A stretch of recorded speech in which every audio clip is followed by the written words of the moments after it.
So as I say, welcome everyone. Thank you so much for joining us. My name is Claire Omani. I'm chair of the Design History Society, and this is one of a whole set of different ways in which we as a charity, as a host and convener of conferences and seminars and symposia, as well as the editorial energy around the Journal of Design History published by OUP, hope to provide a space, a platform for the dissemination of current exciting research and outreach within the world of design history.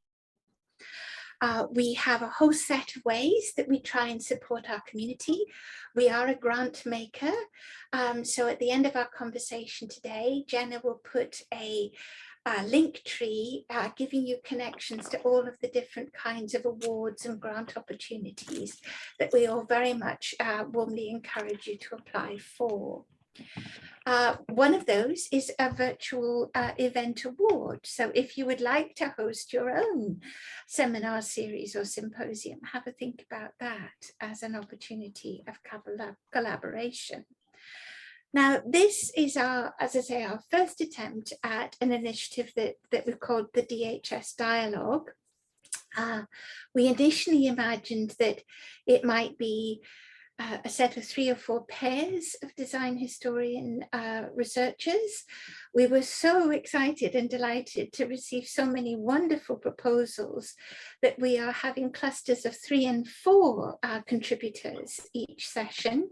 And we have 6 sessions over fortnightly meetings on Thursdays at this 1930 time in the UK. But I'm delighted that so many of you are joining us from around the world. So the way in which we convene those different conversations is to take different perspectives on how the task of representation, both visual, material, but also, if you will, ideological, theoretical, that is involved in capturing craft as a practice, as an identity, is something that we're looking at from a whole range of different global and historical perspectives. So tonight's trio of speakers are very much looking at the relationship of craft to ideas of labor. And I'm delighted that our 3 contributors are speaking to 3 such different and rich contexts: Australia, Chile, and Denmark, and also 3 very different moments of 20th century history. So, and late 19th century history at the top as well. So without further ado, because I want to make sure we have as much time as possible to reflect on the presentations, as well as to ensure that we have a rich discussion together as a collectivity, let us start with our first contributor, which I'm delighted to welcome Anita Puig, who is at that wonderful cathartic moment of just being about to hand in a doctoral project, which is very much exploring this intersection between the practice of seamstress work as an individual craft, as well as a pedagogic and industrial form of engagement. And her title tonight is Inherited Stitches, Journal of an Anonymous Seamstress. And the constraint that I've imposed on all of our speakers is that each of them has 1 slide that they will speak to for 10 minutes, exploring a much wider world of research that I'm sure will open up even further in the conversations afterwards. So thank you so much, Anita, and please do share your insights.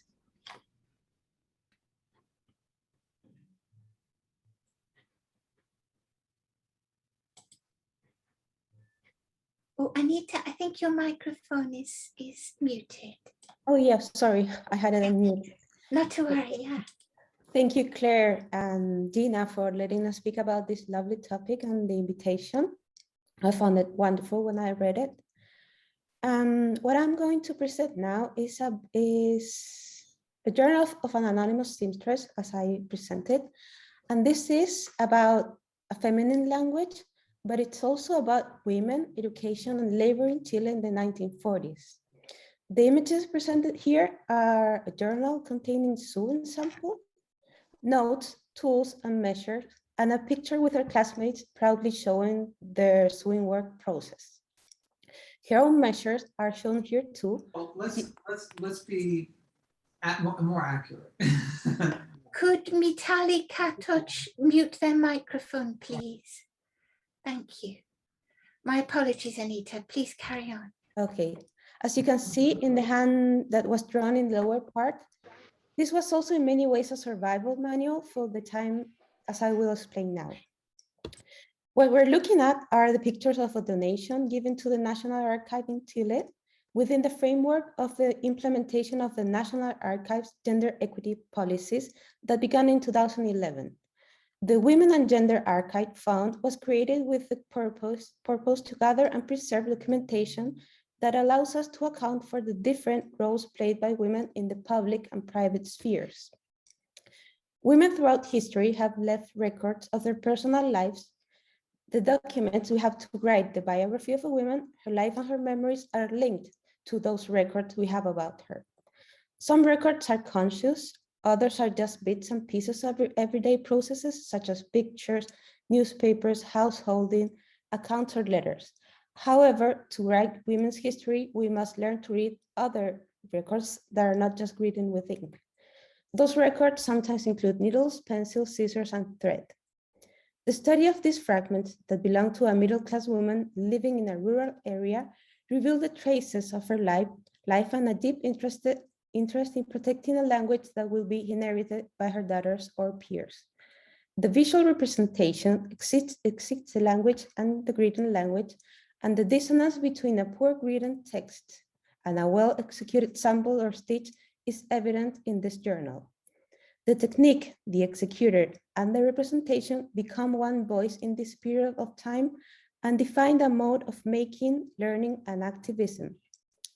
These traces, kept in journals and notebooks, portray a long tradition of women, craft, and domestic treatises, but also refer to a complete period in time in the education of women in Chile, the opening of the first technical schools. These schools, promoted by the state, can be found since 1888 in Santiago and lasted until the 1970s when schools shifted towards new educational methods. The political discourse was that public education would form the middle class and would build political and social democracy. There was optimism that the new economic model based on industry would make it possible to sustain this deepening of democracy.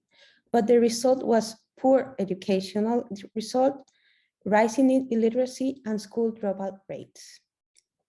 Female and male technical schools were different and separated. Specifically, this technical vocational school we're looking at were designed to provide women with, and I quote, professional education appropriate to their sex, and I close quote. Those schools comprise the following sections: trade, lingerie, fashion, headgear, tailoring, machine knitting, and lace, also artistic and white embroidery. Within this educational method, household economy was organized and fostered the approach for women to join the workforce and growing industrialization that was flourishing in Chile due to state policies. These journals were deeply related to pattern and women magazines.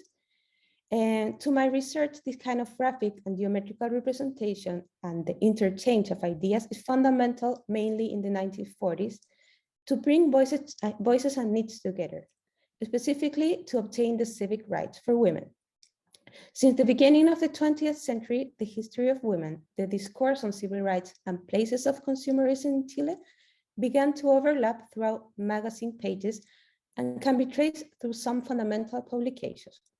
One of them is La Alborada, and the other one is La Palanca, which had the particular relevance of being written and published by a seamstress named Esther Valdés de Díaz, the founder of the Asociación de Costureras, or the Seamstress Association.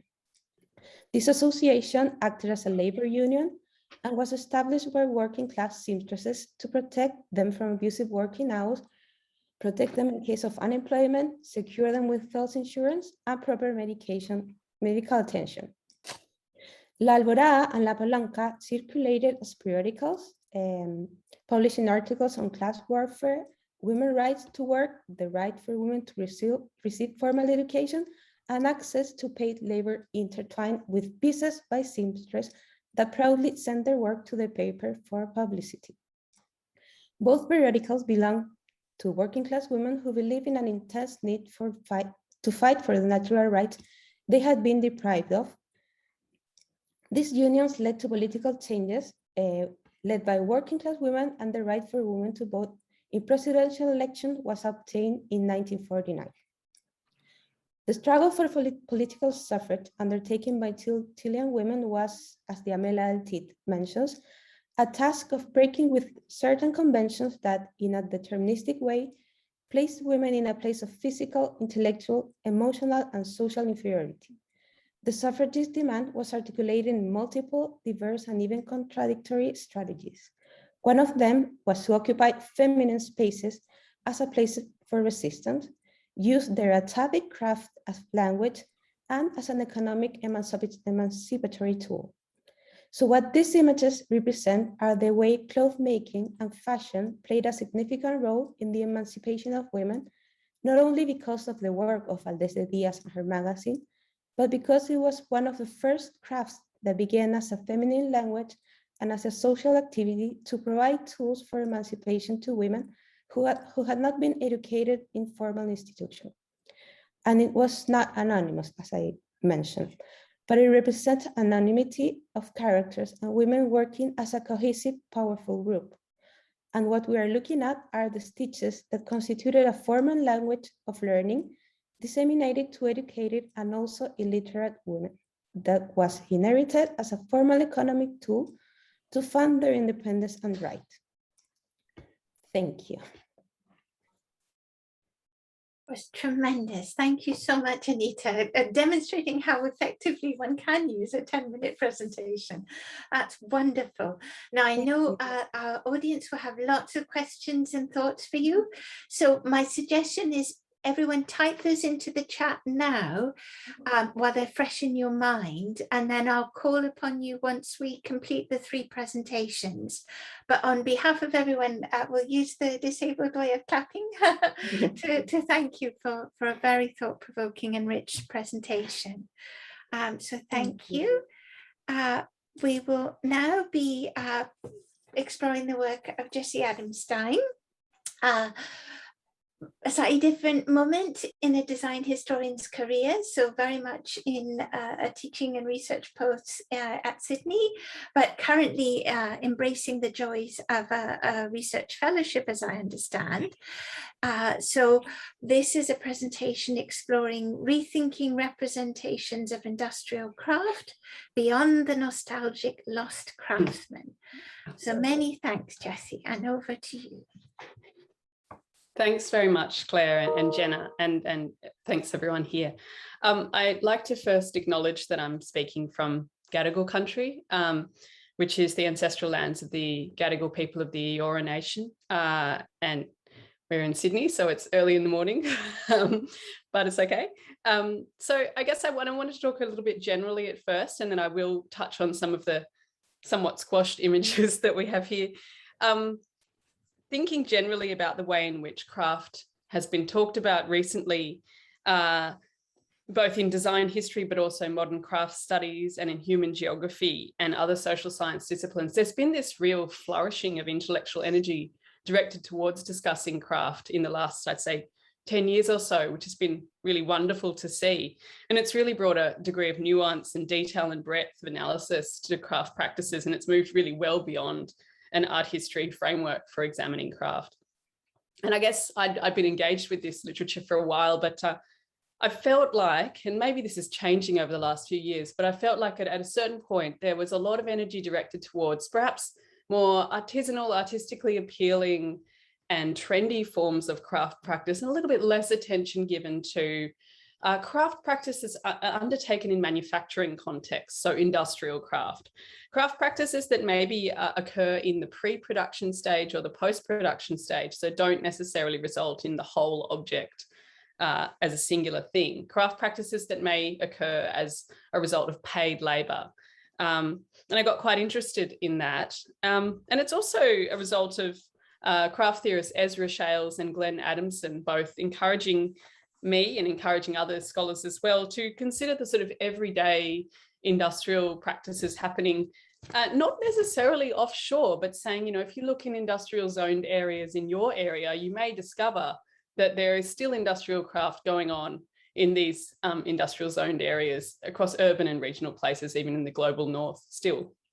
And so, for example, Shales was looking at slip coating, ceramic slip coating in toilets and things like that. So that's certainly positioned, it gives us a bit of a sort of disciplinary position of where I am and where others might be. I also wanted to address the sort of old cliches of the craftsman that linger and that affect, when you start talking about industrial craft, you have to deal with them because they're there. And so when we look back to labour history, for example, and histories of the Industrial Revolution more generally, there is this old familiar historical trope that comes back again and again and comes back in popular culture. And I'm talking about the cliched image of the lost craftsman, and it's usually framed as a man in this telling. It's typically a 19th or 20th century story about a skilled artisan who has been displaced by machinery. We know this story well. And they tend to be cast as a tragic and redundant figure, a figure of the past, sometimes treated with a nostalgic lens. There's this, you know, longing for the good old days when men were men wielding hand tools.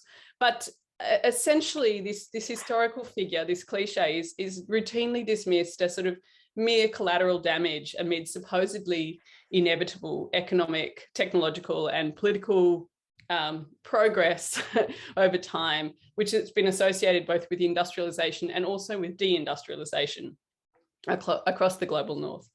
And so I had to deal with this rather big historical trope that lingers. So if I'm going to go talk to manufacturing workers about craft, there's that to deal with. And I thought I'd like to be able to approach these people's stories differently. And while that representation of the tragedy of what happened to artisans does capture something of the profound disruption that was inflicted upon industrial craft labour, particularly in the sort of 20th century, it doesn't fully account for what I saw as the gendered, class-based and material complexity of industrial craftspeople's experiences of economic restructuring, of digitisation, of retraining, and of essentially the neoliberalisation of global labour. So what really happened to people, I guess, is always what drives me. The other thing I felt that really needed to be addressed, and Stephen High talks a lot about this as well, is that deindustrialization is not a finished thing. It's an ongoing thing. And when you look, you find quite a lot of examples of industrial craft practice happening in places that are generally seen to be deindustrialized. And so there's a great deal more to explore, particularly in terms of uncovering these buried connections between design culture and industrial production. And that's where my research sits at the moment. Now, I've just finished a book. I probably should have put a picture of it in the slides. It didn't occur to me at the time. It's called Industrial Craft in Australia. It's just come out this month, actually. And it charts this way of looking at industrial craftspeople through the lens of one particular industrial trade. People who've spoken to me about this for the last 6 years will have probably heard me talk about engineering pattern making, but for the benefit of those who are not familiar with engineering pattern making, it's a very small trade, but it still exists. And it's a trade that is used in pre-production stages in both the metal casting and plastics manufacturing stages. Traditionally, pattern makers made a lot of patterns and molds with wood, but nowadays they use a whole lot of different materials. This is a trade that has largely been transformed by CNC machinery, but there are still people who hand make timber patterns, and this still happens certainly in Australia. But we're talking extremely small numbers. Like there's probably less than 150 pattern makers working in Australia today, and certainly similar scale numbers in places like the UK and the US. So my focus is very much on detailed life stories. I use oral history interviews to really find out people's whole occupational pathways, but I also start with their childhoods and their parents and their grandparents. I look at both their paid work, but I also look at their making practices on the side, whether that be in workplaces, the things that they make that are not officially part of what the factory produces, but also things that people make in their home workshops. And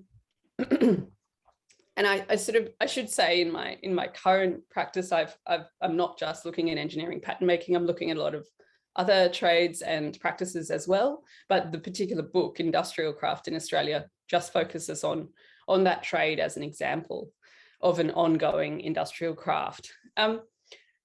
Just a few key sort of things about my approach right now.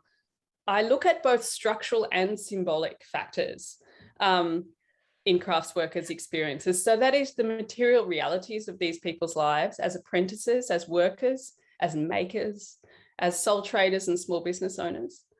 I look at how they've had to retrain themselves, which is generally without state support, just figuring it out themselves.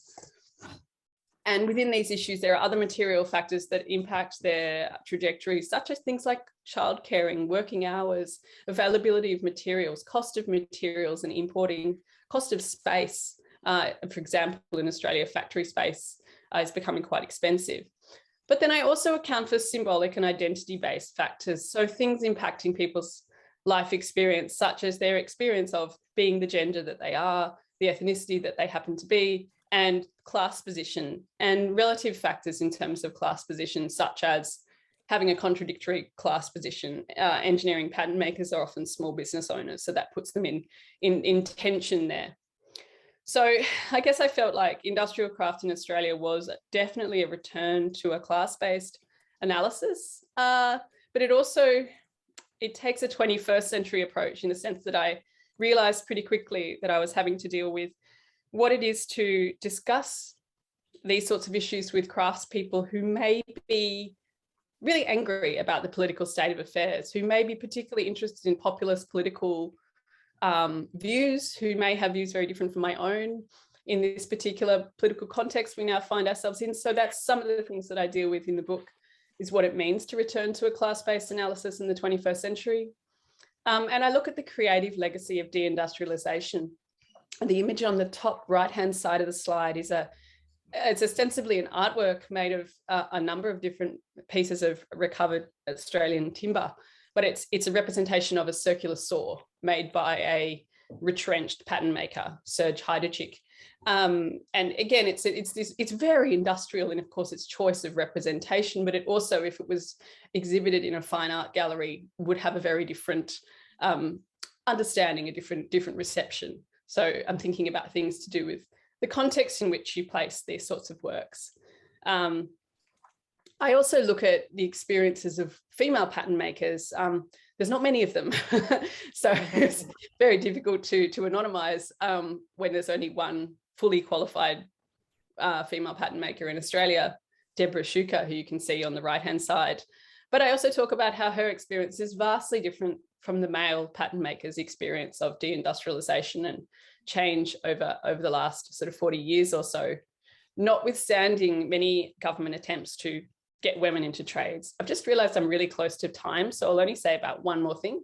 And that is, I look at experiences of technological change, and I go back to D.F. Noble, but also look at the way in which digitization has changed what people do in terms of training themselves.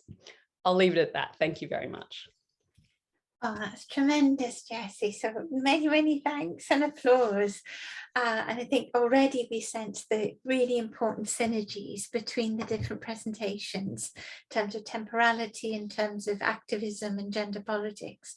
So a wonderful connection and distinctness to your thoughts there, Jessie. So do all start to think about your questions for Jessie. Start composing them for yourselves, possibly in the chat.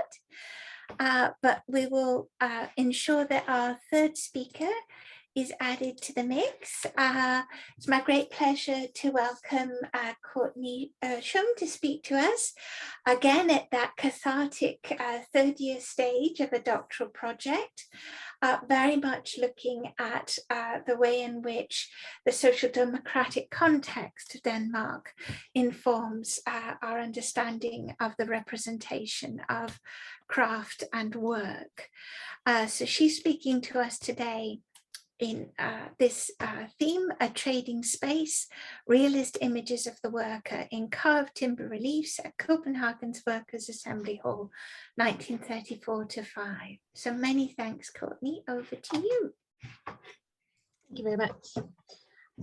So 1879 saw the establishment of Copenhagen's first trade union assembly hall at Romsgade 22 near the present-day Nordport station. Prior to this, labor organizers had been meeting in various locations around Copenhagen, but the meeting's progressive politics made them a target for police intervention. It was thought that a single, centralized, invisible yet private meeting place would lend legitimacy and longevity to the labor movement.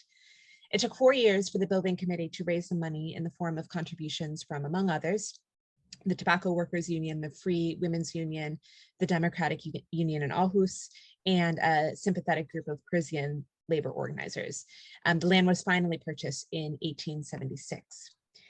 The architect chosen for the project was Rasmus Langelen Mathiesen, a building inspector for Copenhagen's municipal government. The facade was flush with neighboring buildings with neat fenestration. Neoclassical elements in Ionic columns and carved garland reliefs were brought in on the top 3 floors. The building was a complex of 3 structures, which contained a mix of offices and 2.5-room flats, a cafe and a beer hall, a small garden. But at the heart of the building was the Great Assembly Hall, which you can see pictured here. It was arranged as an open plan ballroom with a parquet floor and marble inset columns. A balcony of white and gold leafed wood beams runs along the space, underneath which are triangular supports with carved wood interior floral decoration. The space was used jointly for individual union business, social events, and family celebrations, and special talks by such high-profile labor activists as Rosa Luxemburg and Vladimir Lenin. For the first 2 decades of its existence, the Romsgade building removed itself from the dreary reality of turn-of-the-century industrial workplaces, choosing instead a style emulating the luxury of bourgeois homes. But with the turn of the century, the Assembly Hall came unfixed from the architect's original design. It was added to and altered throughout the course of its life, and each small alteration made further reference to the expansion of social democracy in Denmark, not merely as a political ideology, but a cultural profile. The mural on the far back wall was painted in 1907, for instance, and depicts Dyrhaven, an area of parkland north of Copenhagen, and at the time it was a popular day trip location for its working classes. The lighting fixtures you see in these photos were 1928 editions by Paul Henningsen, the lamp designer and early local proponent of design as a means to galvanize the working classes and encourage a cultural acceptance of social democracy. This talk will cover another one of these changes, which I believe marks the most sharp turn this space made towards a worker's aesthetic. The 14 timber relief carvings you see above the doors lining the periphery of the assembly hall. These decorative additions to the building interiors in the 1930s marked an advent of a new visual identity that more realistically reflected the nature of Danish labor movement and Danish labor at the time of making. The shift was not spurred by a single event, but coincided with contemporary changes that saw further consolidation of power for labor activists and the Social Democratic Party, who gained their first prime minister in Thorvald Stauning in 1924. The 1920s and 30s also brought progress in the system of collective bargaining. Another win in the 30s was the success of the labor unions to negotiate steady wages throughout the decade, despite pushback by the Employers Association in response to the Great Depression. Further benefits for non-manual workers came in 1938 with the Employee Act, which brought in official regulations of discharge notice and protections in case of illness, military service, pregnancy, and death. The reliefs were installed between 1934 and 35 by unemployed members of the Woodcarvers Union.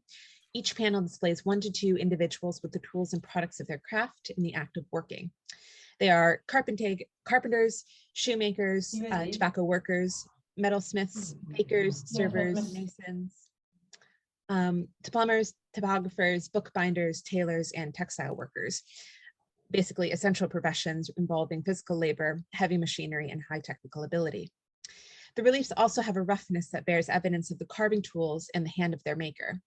Their tangibility does not exist anywhere else in this space, otherwise characterized by manicured surfaces of marble, ceramic, and brass. These panels are in a horizontal orientation spanning the width of each door. They are composed in 2 frames with the name of the profession in block lettering. The bodies have a naturalistic form with a bulky musculature allowing them to believably do their work. The men, and especially the women, are dressed in contemporary clothing that you would have seen in the 1930s, although it's not totally fixed in that period. These wood carvings are critical artifacts in the history of the workers' visual culture in the 20th century Denmark, which increasingly rejected bourgeois aesthetics in favor of realist self-representation and an exaltation of trade, industry, and craft. So in the images that we have on the slide, we can see wheel makers and coopers. Below them are bakers and a waiter. And on the far right is a wood carver and an engraver. Dividing 2 of the panels shown are center fields in which the appropriate tools are suspended in multiple layers, a composition that breaks from the realism of the figure scenes. Out of their context, they are reduced to abstract shapes intertwined with each other. I believe this underscores the complexity of the tools and points to the skills, training, and knowledge these workers must possess to make sense of these objects. The reliefs sit in juxtaposition to the hall's refined ceramic ceiling tiles, which were brought in 1907, which I'm afraid I didn't have a copyright-free photo of. So you can see you see little versions of them on ceilings, but I'm afraid you might have to use your imagination. They feature only female figures awash in an Italianate and Jugendstil pastiche. Dressed in anachronistic historical costume, they are intended to represent painting, upholstery, and smithery.